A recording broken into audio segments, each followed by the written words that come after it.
Buenas a todos y todas. Hoy tenemos entrevista con Daniel, alias Brujo Boreos, y estoy esperando a que entre. Vamos a hablar de magia y brujería del caos.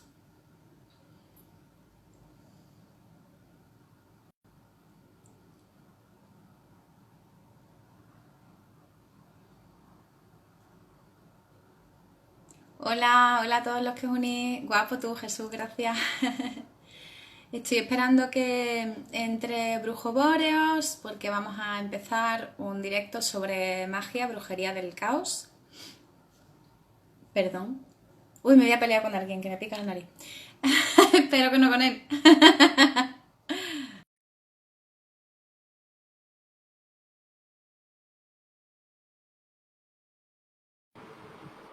Ahí está. Hola, mi querido. Hola, hola, que se me han liado las cuentas y ahora no podía entrar. Ya te he Perdona, visto, digo que estás entrando con una cuenta con otra, que no sé qué, digo, ¿dónde estamos? ¿dónde ¿A dónde nos estamos? dirigimos? No sé. El problema Bueno, de la personalidad múltiple. yo como solamente tengo una cuenta, pues no tengo ese problema, ¿sabes? O sea que, bueno, aquí me tiene hasta mi primo añadido, ¿vale? O sea, todo el mundo sabe quién es la bruja de la familia. Bueno, corazones, que gracias a todos por uniros hoy. Sabéis que este directo es sobre brujería del caos y magia pop. Y para eso voy a entrevistar a mi queridísimo amigo, persona con la que ya he hecho más de una colaboración, Brujo Boreos, Daniel, que está aquí, Dani, para los Hola, amigos. Hola hola, Dani, de nuevo. de nuevo. Y no sé si lo sabéis, pero él es historiador del arte, sabe muchísimo sobre iconografía, sobre simbolismo y por supuesto es pagano y es brujo. Y bueno, pues hoy quería yo informarme, sobre todo porque yo no tengo ni idea, es decir, que no tengo ni idea de, Bueno, Dani, tú lo sabes. mi Bueno, idea, bueno, eso que eres muy modesta, leche. ya me está riñendo, acabamos de Ya, empezar, ya me hombre, está echando la bronca. si no te riño yo, ¿quién te va a reñir, leche? Mi novia. Bueno, entonces, bueno, como decía, esto es un formato entrevista. Dani, ya sabes cómo funciona, sabes que soy muy buena con la gente que traigo, que no voy a ponerte ningún aprieto. Y para los que os habéis unido, si queréis hacer alguna pregunta, las haremos al final, ¿vale? Porque siempre me gusta empezar con el invitado, con las preguntas que ya tenemos vistas, que todas han sido aprobadas por él para que vea que voy de buena fe. Y, y si luego surge algo más, pues ya al final, pero ir dejándolas por el chat si queréis y ya vemos cómo al final lo vamos haciendo, ¿vale? Otra cosa, Dani, sabes que los directos en Instagram duran una hora, pero Sí, si nos va de tiempo, pues iniciamos otro y hacemos segunda parte, ¿vale? bueno, Pero bueno, pues la gente que esté viéndonos, que se acuerde y que esté atenta. sí, por favor. Bueno, pues vamos a empezar. Yo tengo aquí mi cuadernito cookie que ya se va a convertir en una institución, ¿vale? Con Bien, las bien. preguntas con las preguntas que habíamos hablado, Dani, y la primera pregunta que yo tenía para ti era ¿qué consideras tú que es la brujería del caos que tú practicas? Porque sabemos que magia del Ujú, caos hay como de todos los sabores. Este sería como sabor exactamente. fresa, sabor Dani. ¿Y cómo crees tú cómo definirías tú esa práctica que tú realizas? Uy, si tuviera que elegir un sabor, sería sabor canela. Ah, Eh, no fresa. bueno, Bueno, vale. pues mira, vamos a partir de que para mí la magia en general, no solamente la de para mí el concepto de magia es la proyección de la voluntad Ujú. que a partir del practicante, o sea, la que emana el practicante, a partir de la programación que hace el mismo de unas determinadas energías, que pueden ser las que le rodean, las que son más afines con él, las que ese practicante reclama o llama o conecta, da igual si lo hace de manera consciente o inconsciente, ¿de acuerdo? Pero la magia funciona a través de programación. En este Ujú. sentido, es muy parecido a lo que se hace actualmente con la informática, con la tecnología, ¿no? Y, Sí. y entonces creo que eso es una mecánica que, en mi opinión, yo toco madera, me voy con pies de plomo, pero en mi opinión creo que esa es la mecánica que trasciende a todos los sistemas, a todos los paradigmas eh, conocidos hasta la fecha. Es decir, hay una programación que es consciente o inconsciente, pero en la que todos programamos unas determinadas energías o bien para producir unos cambios o bien para obtener unas informaciones, ¿de acuerdo? Y todos esos procesos que de alguna manera muchos están legitimados, que tú sabes que este concepto lo hemos hablado tú y yo varias veces, el tema de lo que está legitimado, lo que no. Bueno, pues todos esos sistemas y todos los que a mí se me puedan ocurrir o todos aquellos que yo me pueda inspirar, sea a través de una ficción o sea a través de lo que le vea a otra persona o sea como sea, todos son, y lo digo muy entre comillas y con mucho respeto, aunque use esta palabra, pero todos son teatrillos que nos hacemos nosotros mismos para facilitarnos, para facilitarnos conectar con el estado mental en el que nosotros disparamos esa proyección, esa magia, ¿de acuerdo? ¿Por qué? Pues porque necesitamos hacer algo que nos parezca especial para obrar esos milagros, esa magia que queremos realizar. Entonces, si entendemos, esto nos lo pueden decir 100.000 veces, podemos ir a montones de cursos que nos lo cuenten, puedes pasar toda la vida oyéndolo, y tú puedes decir, sí, sí, lo he entendido, y no terminarlo de entender a un nivel realmente interno, hasta que un día de verdad dices, joder, que ahora lo he realmente pillado, ¿no? Entonces, esto es como muy posmoderno, porque de repente todo lo que creías saber sobre magia y sobre prácticas espirituales, religiosas, mágicas, las que sean, de repente se te deconstruye o empiezas a hacer un proceso de deconstrucción, a partir del cual tú ya puedes volver a construir como, entre comillas, como tú quieras.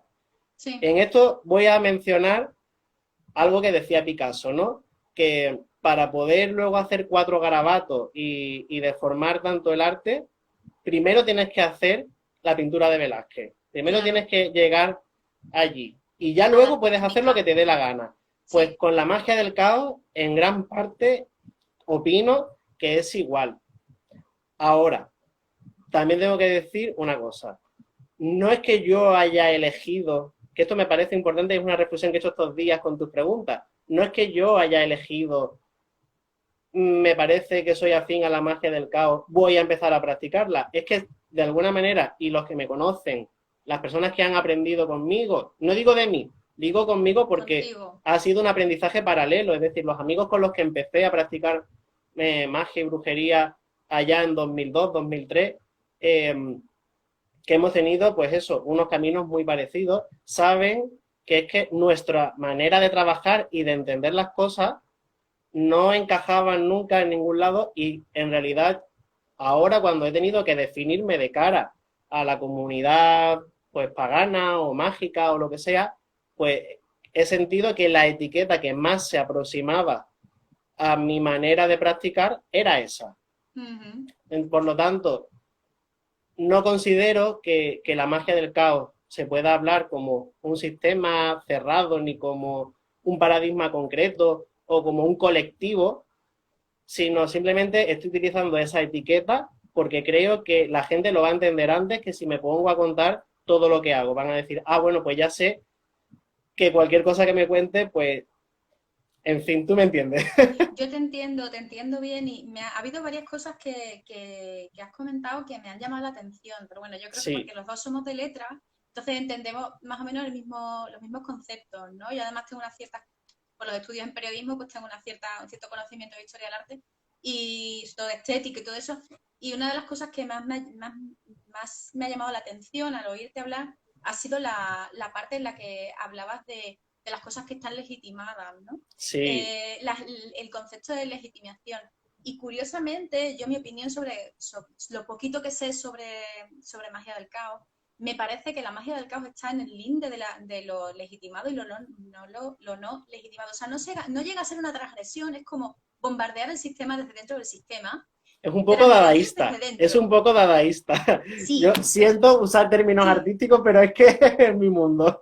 Pero sí, pero lo veo así, o sea, está dentro del sistema, igual un poco que dada, o sea, si te fijas, los dadaístas también estaban dentro del sistema, pero bombardeaban el sistema desde dentro, o sea, es como, voy a coger las reglas del juego y les voy a dar una mezcla. Y no es directamente vosotros, desde mi punto de vista, no sois como, por ejemplo, el tipo de bruja que siempre tenemos, la bruja que es un outcast, que está fuera de la sociedad, sino estáis dentro vosotros de la sociedad. Sí. Estáis muy dentro, de hecho, de la sociedad.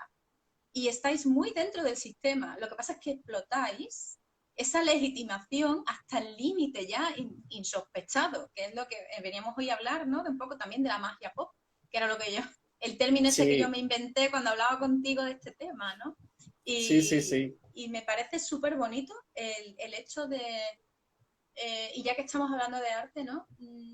Uno de mis raperos favoritos, todo el mundo sabe, quien me conoce, que soy súper rapera, me encanta el rap, dice Nach, que es el rapero que digo, que él hace música en el sistema contra el sistema. Y es un arte, porque tienes que conocer, como dices tú, las reglas del juego, del arte. Esto también es un arte, la brujería es un arte. Sí, sí que lo es, sí que lo es. Para hacer así, ¿no? Y es como el llevar el eclecticismo al límite. Pero antes hay que conocer bien las reglas. Si no, no sabes el lenguaje. No tanto la regla, el lenguaje en el que habla la magia, ¿no? Esa programación de la que tú hablabas. Tú cuando hablas de programación, no sé si lo he entendido bien, y de mecánica, estás hablando del lenguaje que entiende, como el lenguaje musical, el lenguaje que entiende la gente de manera intuitiva cuando le viene el tema de Darth Vader, ¿no? La marcha imperial, y escucha, ella lo asocia, ¿no? ¿Estás hablando de algo así parecido cuando hablas de la mecánica, de la programación que existe, o va por otro lado? Va más por la línea de ponerle la intención a esas energías. Es decir, vale. Es, como te decía, muy parecido a hablar de informática, en el sentido de que tú le tienes que decir a un programa qué es lo que tiene que hacer. La cosa es que en magia no todo funciona de una manera tan consciente. Ya entiendo, sí. ¿De acuerdo? Entonces, por eso no podemos hablar siempre de magia consciente. Podemos hablar de practicante de magia cuando esa persona está haciendo una práctica real. Pero es que realmente magia hacemos todos, todo el tiempo. Sí. A muchos niveles, a muchos grados, como tú quieras. Y mucha de esa magia es inconsciente cuando le deseamos algo bueno a los demás y todo eso. Y todo eso son procesos en los que programamos energías o programamos a las energías de otra persona o tal. Pues eso, para que le vaya bien, para que se cure, para que encuentre lo que está buscando, para lo que sea, para que le vaya bien en un examen.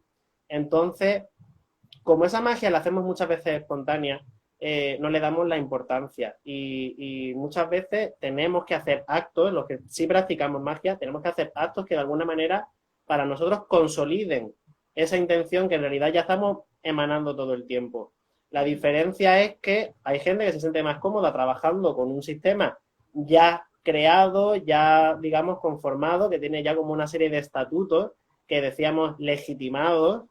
Hay gente que, sin embargo, tienen esa magia dentro, tienen esa necesidad de practicar magia, pero no encuentran una manera que realmente les convenza o algo que realmente les remueva. Entonces, ahí también es cuando uno se puede empezar a plantear o generar su propio sistema, que es una de las opciones que hay en el entendimiento del metaparadigma que contempla la magia del caos. Es decir, todos los paradigmas, como tienen esa mecánica que hablábamos al principio, en común, todos los paradigmas son simultáneamente posibles y también puedes decir, joder, pues es que yo cuando veo, por ponerte un ejemplo que a ti te gusta, Buffy cazavampiros, y veo a Willow hacer X cosas, a mí eso me resuena mucho y a mí, si yo tuviera que hacer un ritual o una práctica, creo que me motivaría mucho a hacerlo como ella. Pero bueno, creo que esto es mejor hablarlo un poquito más adelante. Sí, sí. Hay una cosa, perdona, que sí que me gustaría remarcar y que además ayer que estuve viendo a una amiga nuestra, a Elena, que está aquí de visita en Madrid, fue un tema que salió durante la conversación y pensé que era muy importante comentarla hoy. Yo no digo que esto que voy a decir sea algo común tampoco a todos los practicantes ni creyentes en el sistema de magia del caos. Sistema, todo el rato entrecomillado porque no lo es, ¿de acuerdo?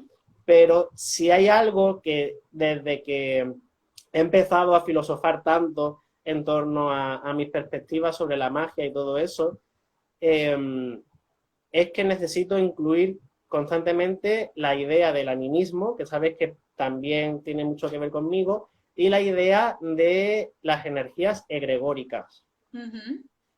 Y son dos cosas que en mi propia teoría de cómo funciona todo se entrelazan mucho. Por eso yo hablaría de una especie de teoría, atención, porque voy a soltar una bomba, teoría de la magia unificada. ¡Wow! ¡Wow! ¿De acuerdo? Y entonces Suena a asignatura de la carrera, ¿eh? estaríamos hablando de una serie de energías que están en todas partes, materia, ideas, conceptos, que vienen con un ánima o con un ánima potencial, es decir, desde la perspectiva animista, todo tiene un ánima, todo tiene o una ánima potencial. También evocaría mucho este tema con el mundo de las ideas de Platón, ¿de acuerdo? Ujú. Todo Sí. preexiste, ¿de acuerdo? Todo preexiste. Y no es que nosotros lleguemos y nos inventemos la magia y nos inventemos las divinidades y nos inventemos las deidades. Es que en ese mar de potencialidades, de preexistencias y de ánimas, nosotros moldeamos o facilitamos la manifestación de muchos de ellos, ¿de acuerdo? Entonces, todos los sistemas mágicos, todas las entidades con las que nos cruzamos, etcétera, no es que nos las inventemos, es que todo eso ya estaba Ya ahí o ya está existe. ahí Ujú. porque la realidad es muy cuántica, muy múltiple y nosotros lo que hacemos es que ayudamos a que eso se manifieste en nuestra Oh, realidad. ¿sabes? Ese tema me encanta porque no sé si conoces a Alan Moore, no, no sé si eres muy aficionado a los cómics. Sé quién es. Ay, bueno, Alan Moore tiene un cómic que te encantaría, creo yo, que se llama Prometheas, una novela Ese es el de gráfica. Good Omens también, ¿no? O me lo estoy inventando. No, no, no, no, ese te estás equivocando con el de Sandman, con Neil Ah, es Gaiman. verdad, verdad, verdad, verdad. Que yo sí soy muy de cómics y Alan Moore es mago de Mm, toda la vida y tiene un cómic súper interesante que se llama Prometea y la premisa es que, bueno, es una superheroína que la gente canaliza, ¿no? Le hice una reseña hace un par de años en el blog y el moto de Prometea es si no existiera, tendríamos que inventarla. O sea, da por hecho, es que esto es bestial desde el punto de vista de la ujú. magia, ¿no? Él es mago del caos, da por hecho que las cosas ya existen. Incluso me recuerda, mira, ahora que sacas a Neil Gaiman a colación, no sé si has leído de Sandman, que me imagino que habrás leído de Sandman. Sé cuál es la obra, pero Vale, no me la he leído. Tengo muchas cuando cosas vengas a mi casa te pendientes. la presto. Muy bien. De Sandman hay una biblioteca, que es la biblioteca de los durmientes, que son todos los libros que se le ocurrieron a alguien pero nunca se escribieron, en Wow. sueños.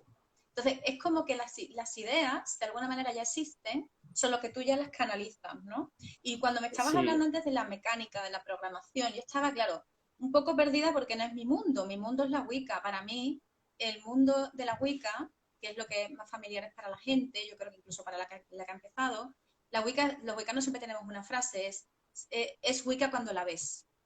Sabes que es Wicca cuando la ves, porque se define en torno a la praxis. Pero normalmente nosotros, a ver, nos podemos salir del paradigma, claro, nos podemos salir del paradigma, pero no se experimenta fuera del círculo Wicca, ¿no? Fuera del círculo del Coven o fuera de la práctica que tú realices. Experimentas de otra manera. Sin embargo, vosotros lo que tomáis es la energía que ya preexiste, la dotáis de una programación y creáis un lenguaje nuevo. ¿Es correcto lo que he entendido? Si queremos, sí. O sea, Claro, si queréis. tenemos esa opción, igual que tenemos la opción de emplear esos paradigmas que hemos dicho que ya están Uh -huh, y saltar de uno a otro, claro. Sí, sí, entre sí. comillas, ¿Por qué no? sin dificultad. Hay gente que esto le choca mucho, No, ¿no? no, no, no. Tiene sentido. Sí, porque, vamos a ver, pues también es verdad que he tenido mucha suerte de que conozco a gente que trabaja cosas muy diferentes. Entonces, para mí no me supone un grave problema en tener un encuentro con personas, con, por ejemplo, pues con una chamana, con una persona que trabaja el chamanismo, además tengo experiencia con una chamana checa, esto fue de estas experiencias espectaculares, y perfectamente puedo encajar en algo que ella esté trabajando en ese momento y ser partícipe de ello, Luego puedo visitar a mi amiga Ana, que también trabaja, bueno, que ella también es chamana, pero que trabaja mucho, pues por ejemplo, con tema de los maestros ascendidos, que a lo mejor es algo que a mí pues no me toca mucho, pero si voy con ella y eso es lo que ella va a trabajar, puedo hacerme muy rápido a la idea. Y luego trabajar un ritual más tipo neopagano, wicano, de una celebración, sin ningún problema, pero entonces viene mi amiga Yoli, que creo que nos está viendo, me parece, saluda si nos estás viendo, y puede meter de repente algo que tiene que ver con Rusia, la ¿no? mitología eslava Claro. o sea, con el cristianismo ortodoxo ruso y puede meter un rito, digamos, de agradecimiento o de honra a los difuntos y contarlo en ruso y no, de repente no me choca, no me choca nada. Y ahora, pues, por ejemplo, que está Damaris en mi vida, está su amigo Mario, tal, que trabajan con Yoruba, con santería. Yo al principio dije, a ver cómo encaja todo esto en mi vida y cómo esto encaja en el grupo de personas que nos reunimos. Ujú. Pero es que estamos todos tan en la misma onda y nos hemos criado, ¿no? Entre comillas, todos tan a la par, que de repente viene alguien, nos lo cuenta, nosotros lo vamos aplicando un poco a nuestra manera ya de sentir y no se nos hace tan difícil. Y de repente algo que me chocaba, pues mira, aquí estoy yo con mi collar de Oshun, pues porque puedo. Porque claro, lo que tiene que ser es un poco difícil cambiar de paradigma de un momento a otro, ¿no? Vamos, para lo que sería más difícil para mí quizá, ¿no? Y eso que yo practico varias cosas, pero creo que sería no, tienes que hay que estar como muy estable, muy sabiendo qué es lo que estás haciendo en cada momento, ¿no? Sí, hay que escuchar mucho. Cuando conoces a una persona nueva o entras a un sitio nuevo, yo no sé si esto es una regla escrita o no lo es, pero los amigos con los que he ido haciendo este camino y yo casi que siempre nos poníamos una serie de normas de si alguna vez trabajamos con otras personas o vienen personas nuevas a este círculo o nosotros, eso, vamos a casa de otra persona y tal, siempre tenemos que llevar algo y escuchamos mucho lo que nos está contando, vemos cómo puede encajar, qué podemos ofrecer nosotros también. Y se trata mucho de eso, de seguir tomando experiencias nuevas, ideas nuevas, y, y eso, no tener, o sea, hasta cierto punto, pues no tener prejuicios. Es inevitable Ujú. muchas veces tenerlos, ¿no? Pero eso, escuchar mucho y tratar de ver eso, dónde casamos, qué me puedes enseñar nuevo. O sea, que es un ejercicio de empatía en realidad todo esto. Mucho, muchísimo. De una empatía intelectual y emocional. Uf, qué duro. Es duro, ¿eh? Porque normalmente la gente va. Yo he venido aquí a hablar de mi libro y no. Aquí hablando en plata, y no suele parar mucho en eso, pero bueno, que yo creo que te habrá hecho crecer mucho como persona, ¿no? Vamos, por lo menos yo lo que veo, ¿no? El tener que ponerte constantemente en el pellejo de los demás, en la práctica de los demás, el saber pues, qué te produce repulsa o qué te produce una renuncia, ¿no? O sea, tiene que ser muy diferente, ¿no? Meterte en una cosa, meterte en otra, luego meterte en otra. Bueno, para mí E sería un poco incluso, lío. aunque te choquen cosas, hay que ser, es que incluso gente que a lo mejor es más cercana, alguna vez han hecho prácticas que así a priori como que, ¡guau! ¿Esto por dónde va a ir? Pero es eso, tú dices, bueno, yo observo, si por lo que sea no siento, porque esto también va siendo una habilidad, a lo mejor llegas a un sitio y literalmente no estás cómodo y tampoco tienes la opción de salir corriendo porque no puedes, por la razón que sea, pues porque estás en un sitio con otras personas y les vas a cortar la situación. Entonces pues tú también tienes que saber, bueno, pues esto no casa conmigo, no me puedo marchar, voy a ser educado, pero quedándome aquí voy a aislarme lo que pueda aislarme, pues, o de sintonía. No sé, tú me Vivir. entiendes lo que te quiero decir. Tú te dices, Sí. bueno, hago mi micro burbuja manteniéndome en armonía con lo que está pasando, pero al mismo tiempo no participando. Ujú. Ya entiendo. Y porque a lo mejor, pues lo que sea, prefiero quedarme en el caparazón un poquito hoy. Y tienes que saber hacer eso con el suficiente respeto y con la suficiente confianza de tampoco cortarle el rollo al que te está, a lo mejor te tiene de invitado allí. Claro. Es muy ejercicio, como tú dices, muy ejercicio de mentalización, de todo, de empatía y de todo a la vez. Qué bueno, qué bueno. Parece muy, vamos, para mí parece muy difícil. Luego a lo mejor yo me imagino cuando te acostumbras después de toda la práctica que tú tienes, desde el 2003 que has dicho que había 2002, empecé en 2000, 2002. oh, madre mía, 18 años, me llevas de ventaja en el tema de la magia del caos, pues Cumplo, claro, cumplo 18 en septiembre. oh, felicidades, tu mayoría de edad. Eh, bueno, creo que sé que me vas a contestar a esta pregunta que te voy a hacer ahora, porque la has dejado entreverante, pero yo te la voy a hacer igual. A Vale, nivel vale. de teísta, no teísta, ¿tú cómo te defines y cuáles son las entidades con las que trabajas en el caso de que tú como mago del caos, brujo del caos, cosa del caos, ente del caos, te Algo del consideras? caos. Algo del caos, te consideras. Pues mira, actualmente me defino como transpanteísta, ¿de acuerdo? Madre mía, Sí. Y simultáneamente animista. Para mí no puedo ser una cosa sin la otra. Pues por lo que te he contado antes, por lo que te decía, como que hay un trasfondo animista en todo, uh-huh. lo hay antropológicamente, porque sabemos que las primeras manifestaciones de la espiritualidad humana, bueno, o por lo menos eso creemos, eran animistas, Sí, pero también mi propio planteamiento de que si en el animismo se proclama todo tiene ánima, o, aunque sea en diferentes grados, o lo tiene de manera muy potencial, y contemplamos esa idea de que los pensamientos, las ideas, las posibilidades, absolutamente todo lo tiene y todo preexiste, pues por definición el animismo es la entrada a todas las posibles manifestaciones de las divinidades, de las entidades, de las existencias, de cualquier cosa. Cuando uh-huh. hablamos de toda la existencia, eso incluye esa realidad que hablamos astral o del tipo que sea, en el que se mueven esas entidades, ¿de acuerdo? Y un tema que he estado desarrollando últimamente, además tengo aquí en mis notas, es eso.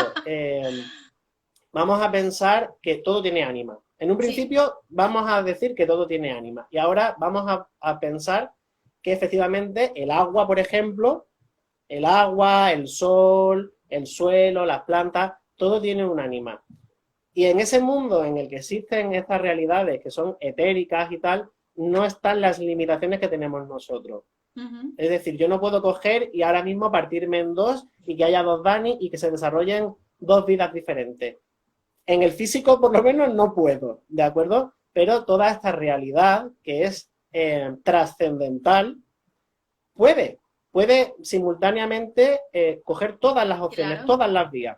claro. Entonces, imagínate que tenemos efectivamente el concepto de, o sea, tenemos el elemento agua y la idea del agua. Y un grupo Uh-huh. de primeros humanos, ¿de acuerdo? Que en un momento dado se dan cuenta de que ese agua es muy importante para ellos y ese agua que tiene un ánima, ellos lo proclaman o lo consideran una fuerza superior, lo consideran una deidad, es decir, lo deifican. No se inventan nada nuevo, no están creando un dios nuevo, simplemente han cogido a ese ánima que ya estaba y la han subido a De la nivel. categoría de divinidad. Uh-huh. Pero resulta que ese grupo humano primitivo pues empieza a crecer y empiezan a irse. Y entonces, según donde van yendo, van eh, entendiendo de maneras diferentes a esa deidad agua. Pongo este ejemplo como podría poner mil otros, ¿eh? Y entonces, esa deidad agua original se va, digamos, va adquiriendo diferentes individualizaciones, se va ramificando y va generando nuevos posibles individuos, nuevas posibles manifestaciones, ¿de Uh-huh. acuerdo? Entonces, con el paso pues, de los años, de los siglos, de los milenios, de repente no hay una única deidad agua, hay un montón que se han ido formando en Claro. diferentes sitios. De alguna manera, si empezaran a retrotraerse, son todos la misma. Y al mismo tiempo no lo son. ¿De acuerdo? Esto lo podemos pensar a gran escala, pero también lo podemos pensar a escalas más pequeñas como en el Mediterráneo. Y yo, este año y pico, cuando he estado desarrollando esta idea, hablaba, por ejemplo, del caso de Poseidón, que si tú me dejas, lo cuento brevemente. Cuéntalo, cuéntalo. ¿De acuerdo? Has dicho que no tenemos límite de tiempo. Así que, Lo que tu cuerpo aguante. de acuerdo. Bueno, pues pongo el caso de Poseidón, ¿de acuerdo? Cuando pensamos en Poseidón, muchos que lo vemos, a lo mejor lo aprendes en el instituto o en primaria, te dicen, bueno, pues romanos y griegos son todos humanos, como dice la canción. Bueno, pues Poseidón y Neptuno son el mismo. Y tú dices, bueno, pues sí, pues son el mismo. Pues ahora yo digo, sí y no, sí y no. Para empezar, seguramente son muchos más, pero por lo menos podemos hablar de 4 identidades diferentes que están aquí interrelacionándose, ¿de acuerdo? Como mínimo, que serán muchas más, pero por lo menos 4 como muy importantes y muy principales. Para empezar, tenemos un primer Poseidón, ¿de acuerdo? Que no era una deidad relacionada con el mar, que era una deidad que era, para que tú lo entiendas en tu lenguaje mesopotámico, era muy una idea de Baal, un señor de... ¿Un tipo Dagón?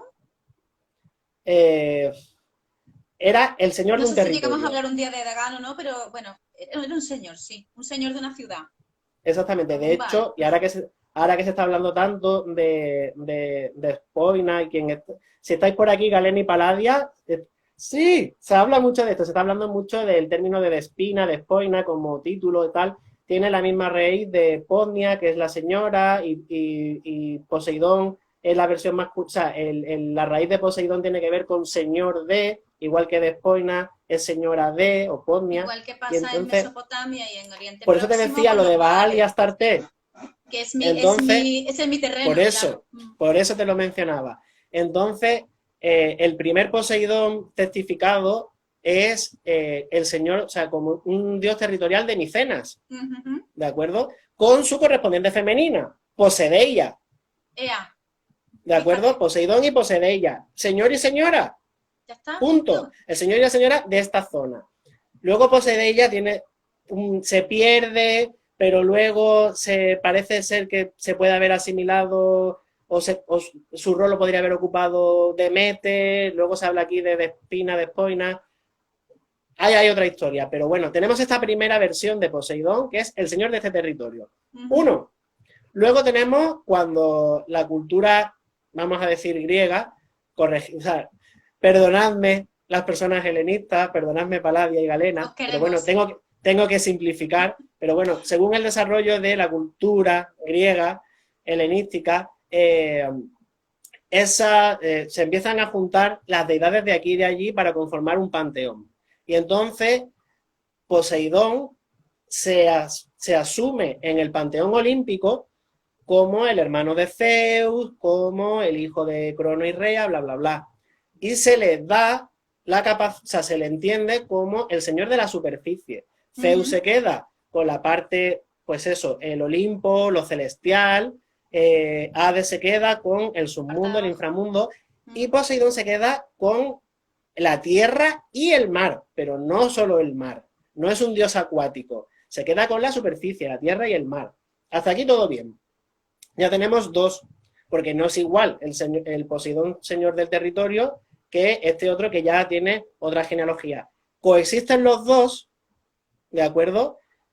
De alguna manera son y no son el mismo, los 2 tienen el mismo nombre y en realidad el segundo existe porque existía el primero. Claro. ¿De acuerdo? Y ahora tenemos otro territorio, allá la península itálica, y tenemos la cultura etrusca, ¿de acuerdo? Y ellos tienen un panteón que, claro, en el Mediterráneo todo se mueve, hay veces que hay cosas que encajan mucho, hay veces que culto se ha movido para acá y para allá, y resulta que ellos tienen una deidad acuática, específicamente acuática, que se llama Neptuns, ¿de acuerdo? Neptuns es una deidad independiente que tiene que ver con el agua y que pertenece a la mitología etrusca. Cuando los romanos se convierten en romanos y deciden adoptar el panteón olímpico, necesitan hacer encajar las deidades que ya tenían en la península itálica, principalmente las deidades etruscas, con el panteón griego. Y entonces generan nuevos nombres para los dioses griegos. Y entonces dicen, bueno, pues Merva y Atenea son las que más se parecen, ocupan roles parecidos o están inspiradas la una a la otra, pues van a ser Minerva. Pues la otra va a ser este con este, nos mezclamos y sale tal. Y de repente dicen, bueno, ¿y Poseidón con quién? Uy, pues por el rol que ocupa Neptune. Venga, los mezclamos y sale Neptuno. Y de repente, como a nosotros sobre todo la cultura clásica nos ha llegado mucho por parte de los romanos, que han sido los que han expandido la cultura clásica por el Mediterráneo, por Europa, ellos, que su Neptuno sí era muy específicamente acuático, tenía una gran carga acuática porque era la unión de Poseidón con Neptuno, nos llega la idea de Neptuno y ya por ende Poseidón como ese dios del mar. Y con esto ya tenemos 4. El Poseidón micénico, el Poseidón olímpico, Neptuno y Neptuno. ¿Son todos el mismo? Sí y no. Es el Poseidón Sí, de no. Schrödinger. Es sí y no. Es decir, en Neptuno está Poseidón y está Neptuno, pero en Poseidón, el Poseidón micénico, desde luego, no está Neptuno. Claro. ¿Se entiende? Se entiende, Y existen todos a la vez, y yo, en un ritual, puedo hablar con el que yo quiera de ellos. Todos coexisten y a veces son el mismo y a veces se pueden desligar y no tienen ningún problema. ¿Yo quiero conectar con el Poseidón micénico por alguna razón? Puedo. ¿Quiero no hacerlo? No puedo. O sea, pues no puedo, no lo hago. Sí que puedo, pero no lo hago. Y no hay ningún problema. Puedo llamar al que quiera. Qué interesante. Y todo Y con eso... esto... Sí, dime. Perdona. Perdona, que tú quieres hablar y no te dejo. Sé No, que no, tengo y es que mucho palique. estoy alucinando. Entonces, claro, yo intento recapitular porque digo, a ver si me he perdido. Pero bueno, tú sigue. Y luego ya Vale. recapitulo a ver si me he perdido. Y ahora, y sé que está, porque estoy viendo ahí, está Damari pendiente, ahora tengo que hablar de algo que me ha descubierto ella en realidad. Y lo he hablado con ella. Al principio ella no me terminó de entender, pero me pareció muy interesante. Y es el tema de los orishas, ¿de acuerdo? Los orishas con los que se trabaja en Yoruba, en santería. Yo creo, esta es mi sensación desde que he tenido mi aproximación con ellos, y es que ellos saben de esta realidad de la que yo te estoy hablando. Sí, claro. Ellos saben de esta maleabilidad, saben que de esta rama que estamos, esto que yo llamo la genealogía animista conceptual, así lo he titulado, toda esta teoría que te he soltado, ellos saben que si son el final de una rama de todo ese árbol, ¿de acuerdo? Pues si ellos o sus practicantes, sus creyentes, no pueden acceder a esa manifestación de ellos, pues porque en su momento, pues por ejemplo, cuando llegaron a América, los creyentes tenían que encubrir sus prácticas, pues a ellos les da igual subirse por esa rama, moverse a otra entidad que surja del mismo concepto que ellos y manifestarse a través de o junto a ella, ¿de acuerdo? Y lo voy a contar regular, Damaris, perdóname, lo voy a contar regular, pero voy a poner el ejemplo que puse ayer. Vamos a imaginar a Yemanyá, que es la orisa que tiene que ver con el mar, ¿de acuerdo? Y a lo mejor necesita trabajar a través de una persona, o sea, necesita trabajar con una persona católica. Una persona católica necesita ahí tal. Entonces Yemanyá no tiene ningún problema en subirse por su rama, retrotraerse y bajar por la rama de la Virgen del Carmen. Y de repente la Virgen del Carmen se ve que también está Yemanyá con ella y dicen, bueno, pues si así es como tenemos que llegar a esta persona, vale. pues venga, vamos para allá. Y entonces se autosincretizan, ¿entiendes? Entonces muchas veces yo le estoy hablando a Damaris de cualquier cosa y ella me dice, espérate, porque Santa Lucía puede ser que sea fulanita tal, tal orisha que se manifieste o puede tener que ver, ¿sabes? Y de repente tú ves eso. Las deidades de Yoruba saben que ellas pueden retrotraerse y manifestarse por otro lado. Sí, yo no manejo de cabala, pero Damaris, que lo está mencionando, lo relaciona mucho con el tema cabalístico y eso te lo dejo a ti si tú quieres hablarlo en algún momento. Yo en la entrevista porque tiene que ver más mí. contigo. Vale. Pero pues toma nota, Más. Para más adelante. Pero no, esto es para ti, es tu momento. Yo con tu permiso aquí... necesito beber agua o me muero. Bebe Perdonadme todo. agua. Yo estoy aquí bebiendo como una cosaca porque estoy intentando entender cosas, pero sí, no, está claro, vamos, creo que ya vamos, te has extendido mucho en el tema de tu práctica. Y luego lo de, por ejemplo, una cosa que me llama mucho la atención, ¿no? Ya que te identificas como animista, tú a lo mejor si tienes que trabajar con eso, con la Virgen del Carmen o con cualquier cosa, dices, venga, pues lo que tengo a mano, ¿no? O sea, y además que has comentado antes, esa plasticidad que tienes tú a la hora de unirte a rituales de alguien, venga, me integro, esto me llama, sigo por aquí, me gusta la energía, sigo, o paro, me quedo aquí, observo y hago una observación, o bien observación participante, o bien Sí, observación básica, en plan, bueno, pues hasta aquí, y tú vas que eso decidiendo, lo ¿no? pienso en la teoría, pero luego al final siempre me mojo. Tienes madera de antropólogo tú, por el tema de la Me observación hubiera participante. encantado estudiar antropología. Soy un Tienes madera de antropólogo antropólogo. frustrado. Nunca es tarde. Otra pregunta que te quería yo hacer es sobre tu moral, porque yo he escuchado hablar de la moral de la magia del caos, pero realmente no sé hasta qué punto existe una moral. No existe una moral. Me imagino que eres una persona moral, yo te conozco de hace ya tiempo y creo que eres bastante buena persona, así en overall. Pero tú en particular, a nivel moral, ¿cómo te defines? ¿Qué piensas? ¿Cómo crees tú que es tu definición a nivel moral? Mira, me parece súper importante esta pregunta porque, de hecho, en este último año que me he estado tomando más en serio el estudiar esta etiqueta que me he puesto de magia del caos, he oído muchísimas críticas que tienen que ver precisamente con la falta de moral que se le... el prejuicio que tiene la gente de que asumen de que una persona que practica magia del caos es amoral, ¿de acuerdo? O que no tiene moral. ¿Por qué? Pues porque como en magia del caos se plantea que todo es posible, que todo está permitido, se entiende que el practicante va a hacer literalmente lo que le dé la gana.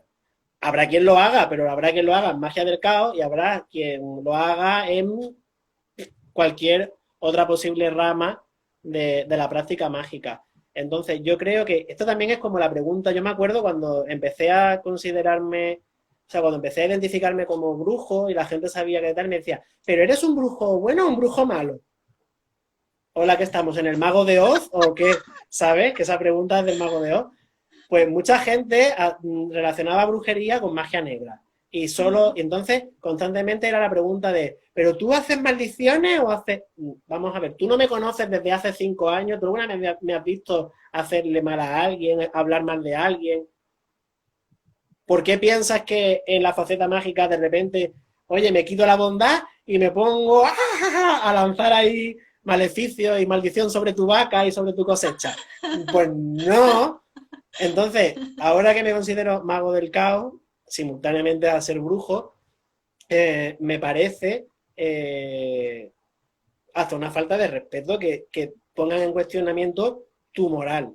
Pues claro que tengo una moralidad, es decir, que yo sepa, incluso que si yo quisiera, pudiera encontrar maneras como, por ejemplo, que hay gente que lo hace, cosas como eludir la retribución o el karma, o gente que te habla de, bueno, pues eh, no tengo ningún problema en hacer daño a los demás, porque tal. Hay gente que lo hace, pero es que no va conmigo. Simplemente como no va conmigo, pues no voy a trabajar nunca en pos de esas voluntades porque no van en mí. Y cualquiera que me conozca, aunque sea mínimamente, sabe que en ningún momento se me ocurriría, por ejemplo, amenazar a alguien con magia, ni con cosas de esas, porque es que no. Eso no significa que a veces uno no tenga que tomar la rienda de una situación y aplicar determinadas medidas, pues porque lo que sea, ¿no? Pero eso no significa que vayas por ahí maldiciendo y haciendo cosas malas ni nada de nada. Ujú. Y eso, de aparte de la moralidad, también afecta a un tema que tú estás trabajando últimamente, que es el tema que si los sacrificios, que si tal. Entonces, pues pasa lo mismo. Yo entiendo que en muchos sentidos, tanto de manera personal como tomar otras formas de vida o lo que sea, el dolor, la muerte, etcétera, son prácticas que están ahí, que se utilizan a veces pues para pues para honrar a alguien o para dar fuerza o para lo que sea para bueno o sea para malo, porque hay gente que hace esas cosas para mal, pero también hay gente que lo hace para cosas que ellos entienden que son buenas. Simplemente yo no soy capaz de trabajar de esa manera porque mis circunstancias no hacen que eso se me haga ni cómodo, ni fácil, ni apetecible y no lo hago. Claro. Entiendo que hay gente que lo hace y me puede parecer mejor o peor, pero no considero que hacer este tipo de cosas tenga que ser ni inherente o no serlo a ser mago de caos. Creo que tiene que Claro. ver simplemente con tu persona. Yo creo que sí, que es lo que tú dices, que tiene que ver con tu persona. Sobre el tema que has comentado de los sacrificios, efectivamente es un tema que yo estoy trabajando últimamente, pero a modo de autoestudio, ¿no? Porque hasta qué punto sacrificas cosas cuando estás en un ritual, incluso los wicanos, yo soy wicana, incluso nosotros sacrificamos cosas, hay divinidades que se autosacrifican, hay divinidades de la caza, hay divinidades de... Y lo que creo que nos pasa es que vemos las cosas desde el paradigma, desde el punto de vista de la sociedad occidental, que lo tenemos todo muy blanqueadito. Estamos casi toda la mayoría de nuestra sociedad está fuera de la industria de la muerte, pero la industria de la muerte existe. De hecho, es alucinante, ¿no? La cantidad de vidas que ciega toda esta blancura que tenemos puesta, ¿no? Como un velo por encima de las bandejas de carne del Mercadona. Y es así. Mm. Y yo creo que a lo mejor el valorar hasta qué punto estás matando un pollo para que coma tu familia, a lo mejor sí es un sacrificio, pero, jolín, es una vida, no 50 millones, ¿vale? O es un equilibrio ¿no? en lo que es una sociedad. Hemos llegado, o sea, el capitalismo está siendo bestial con todo, ¿no? Con nuestras vidas en general. Entonces, chicos, cuando me paro a pensarlo y nos llevamos las manos a la cabeza, ¿no? Por los sacrificios de pollo y por los sacrificios de esto, por los sacrificios del otro, y en realidad, y eso es un tema que quiero hablar dentro de poco en un vídeo, precisamente, estaba preparando un vídeo sobre sacrificios, potlatch y redistribución de la riqueza. Como ya te comenté, creo a ti, que fue el otro día por WhatsApp con el tema de la Navidad, que es un sacrificio colectivo, o sea, tú haces un sacrificio, normalmente de lo que más preciado tienes, que en esta sociedad es el dinero, y invitas a la gente a comer, a hacer regalos, y sacrificas algo que tú tienes, que has ganado con tu tiempo y tu esfuerzo para tener una redistribución de la riqueza por todos los miembros de la familia. Y a veces incluso en metálico. O sea, a mí mis tías me han dado toda la vida dinero para que me fuera de tierra a Aguinaldo, por trabajar. favor, que hay más tradicional que el aguinaldo. Entonces, en realidad, si te paras a pensarlo, siempre hay una entrega de algo por algo, ¿no? Y cuando nos paramos a pensar, no, es que esto está mal, lo otro está mal, para. Y yo creo que lo importante de la moral no es tanto el decir eh, esto está mal o lo otro está mal, sino yo hago esto porque yo hago esto porque creo que es mejor, creo que es más ético, creo que tal, creo que cual, que pasa que luego muchas mentes piensan lo mismo y llegan unos ciertos acuerdos con respecto a lo que se supone que es moral dentro de una sociedad. Luego eso se va cambiando, el orden va cambiando. Todos tenemos un componente de caos, ¿no? De nuevos paradigmas que se crean, Sí, y pero hacemos en un eso. momento de eso, además. Exactamente. Entonces creo que es súper importante que yo te quería hacer esta pregunta precisamente por lo que estás comentando y me encanta que la hayas sacado porque se piensa mucho eso, ¿no? El mago del caos no tiene moral. Esos son los wicanos que son unos que parece que somos todos luces y flores y tampoco.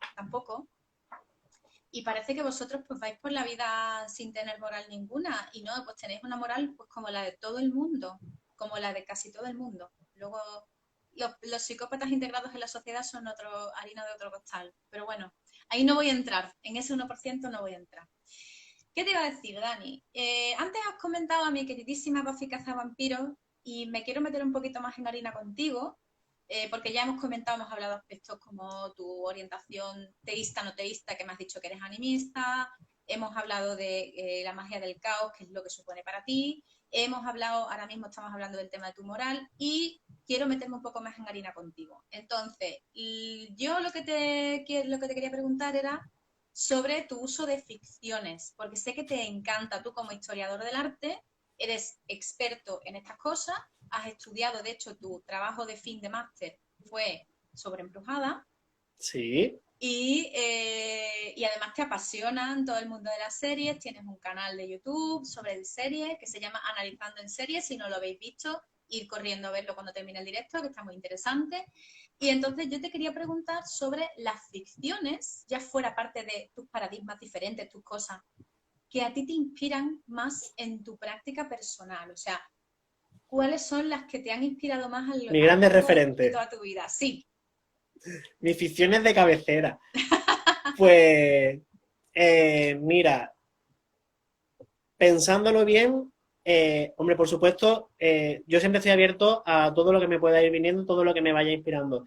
Creo que principalmente trabajo, o sea, mi trabajo tiene mucho de inspiración en series, Uh-huh. también en películas, en libros, lo que tú quieras. Pero las series tienen una cosa súper interesante y es que eh, nos sumergen en una historia que no la consumes en un solo momento, como una película, sino que te generan, de alguna manera te involucran. Una serie te tiene que involucrar. Una ficción seriada hace que tengas que verte otro episodio y otro episodio. Ya ahora con la era de Netflix, pues esto se disipa un poco porque te puedes ver una serie de tirón, pero antiguamente una temporada te obligaba a tenerla involucrada esa serie semana tras semana en tu vida y luego la Esperaba, sí. comentabas con los compañeros y entonces eso empieza a formar parte de ti. Entonces las series tienen esa capacidad tan interesante de integrarse en tu vida, Uh-huh. de casi convertirte en parte de esa trama, porque tú ya estás interesado en ver cómo se va a seguir desarrollando, en cómo van a seguir evolucionando los personajes, te afecta cuando de repente sacan a ese personaje porque la actriz ha peleado con la otra, y entonces tal. Todo eso te mueve mucho, ¿no? Uh-huh. Entonces, eh, a mí hay series que me han influenciado mucho y entonces hay sobre todo, vamos, son dos géneros, pero porque, en fin, pero que podrían ser casi lo mismo, que son las ficciones sobrenaturales o de fantasía sobrenatural y los animes de Magical Girl. Esos son mis dos grandes tipos de referencia. Y si tuviera que simplificar en productos específicos, hay tres, sobre todo, hay más, pero hay tres series que han tenido un peso muy definitivo en mi manera de practicar, la mía y por extensión de la gente que me ha rodeado en todos estos años de aprendizaje y de prácticas mágicas, eh, que son Embrujadas, por supuesto, Oh, eh, Sakura la cazadora de cartas ¿cómo no? y, sorprendentemente, más de lo que yo me imaginaba, pero haciendo recapitulación, Doremi, Magical Doremi. ¿De acuerdo? Son, creo que, las tres mayores fuentes de inspiración que ha tenido mi praxis. Y Sailor Moon, ¿no? Me voy a poner mala. Sabía que me lo ibas a decir, pero de hecho, eh, Sailor Moon y otras que también me son importantes, no han sido tan definitivas como estas tres.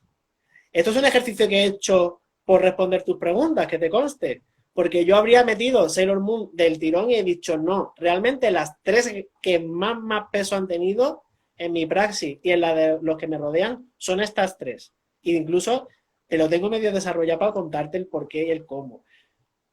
Pero sí, evidentemente, Sailor Moon introduce cosas, Power Rangers incluso, también me ha metido cosas en mis ideas y sí, sí, o sea, no es, ya, pero Los masillas. hay conceptos en Power Rangers muy, muy, muy interesantes que tienen que ver con otros, con temas que son ahora muy contemporáneos, que son los canales de energía mística. Mm. Creo que Tipo Miguel ahora ha lineal dicho todo. ley y Sí, cosas sí, por sí, el sí. estilo, Sí, de hecho o aparecía. el Reiki, que es un Sí. canal de energía mística, pues si te digo que toda la mitología de Power Rangers se inspira en un supuesto canal de energía que está programada y que no sé Claro, cuánto, sí. pues es que de repente te encuentras ahí con que se han inventado un paradigma interesantísimo del que yo puedo extraer ideas y aplicarlo a mi vida. Me acaba de explotar la cabeza. Sí, lo sé. Porque yo veía Power Rangers de pequeña, entonces nunca se me había ocurrido hacer la asociación, o sea, no había cruzado los datos, ahora sí. Y de pronto veo Power Rangers con otros ojos. Lo mismo me reveo la serie después de esto. De hecho, la temporada que están emitiendo ahora mismo en Estados Unidos y tal, hace mucho hincapié en ese canal de energía que es el que aúna a todos los Power Rangers habidos y por haber en cualquier parte del multiverso, en cualquier tiempo, que se llama la red de Morphosis o el Morphing Grid, que es eso, un canal de energía pura que en algún momento unos guardianes programaron para que lo pudieran utilizar estos justicieros llamados Power Rangers. Qué bueno. Y la gente se puede conectar con ese canal siempre y cuando sea para defender la justicia, hacer esto, lo otro, y me parecía interesantísimo. Entonces, pues yo también empezaba a experimentar en intentar conectar con canales de energía que estén sin programar y decir, pues ahora yo voy y lo programo con estos fines positivos o lo que sea. Son canales vírgenes que están ahí, que están por todas partes, y Qué tú fuerte. puedes, chum. Y la idea me la dio Power Ranger. ¿Y cómo se te ocurren estas cosas? Yo sé que la pregunta la tenía para un poquito más adelante, pero bueno, ya viene a colación. ¿Cómo de pronto te hace eso y empiezas a utilizar ficciones en tu práctica? Yo creo que simplemente es porque me vibra. Vamos a ver, ten en cuenta que cuando yo empecé con todo esto yo tendría como 14 o 15 años. Y la realidad, y yo no me avergüenzo de contarlo, es decir, mi madre siempre dice, bueno, en mi familia siempre ha habido cosas, mi familia siempre ha sido de hacer muchas cosillas, pero también con muchos tabúes y tal. En mi casa había libros y sobre magia natural y una de mis tías echaba las cartas, en fin, que no era tampoco una cosa rarísima, pero daba igual, yo desde pequeño ya pues con Sailor Moon, con Sabrina, cosas de brujas, con tal, yo siempre estaba haciéndome varitas de juguete y yo quería el cetro de Sailor Moon, y yo quería, y yo Claro. lo quería para hacer magia. Yo lo quería yo, pero en plan, claro, yo con mi fantasía. Y entonces la pura realidad es que cuando empezó Embrujadas y tal, eh, yo vi en esa serie cosas que me vibraron mucho, que me sintonizaron mucho, empecé a leer sobre conceptos que salían ahí. Y eso, pues coincidió con un momento de mi vida, pues que yo qué sé, pues que me dio por ahí y digamos que mmm, me caló, me caló. Entonces, no es tanto que yo en ese momento realmente creyera en la magia, sino que quería creer en ella. Y de repente veía que había una ficción que, por lo que estaba entendiendo, según veía en internet, tomaba elementos de una brujería real o de unas prácticas reales, porque se hablaba de aquella manera en la serie, pero se mencionaba la Wicca, se mencionaban cosas, entonces tú empiezas a indagar y de repente ves que efectivamente hay una religión Wicca, que hay gente que de verdad practica estas cosas, que tal, y pues yo dije, bueno, pues yo me monto mi película y a ver qué pasa. Pero es que resulta que la película se te monta sola alrededor de repente. Y de repente empiezas a encontrarte personas y de repente te empiezan a pasar cosas y tú primero te lo quieres tomar un poco como, soy brujo, pero no, de repente resulta que eres brujo y resulta que cuando tú realmente haces cosas con los demás y tal, realmente se empiezan a producir los cambios y resulta que tu amigo, el que dice, ay, pues voy a intentar echar las cartas, pues resulta que echa las cartas y acierta y empiezas a sintonizar con un montón de cosas y tú dices, joder. Y como esas prácticas las empecé muy inspirado en las prácticas que yo veía en Embrujadas, la manera que tienen ellas de realizar los hechizos, que me parece una manera que todavía a día de hoy me parece buenísima. O sea, la manera que tienen, porque primero, lo recitan en su idioma original, o sea, en el de ellas mismas.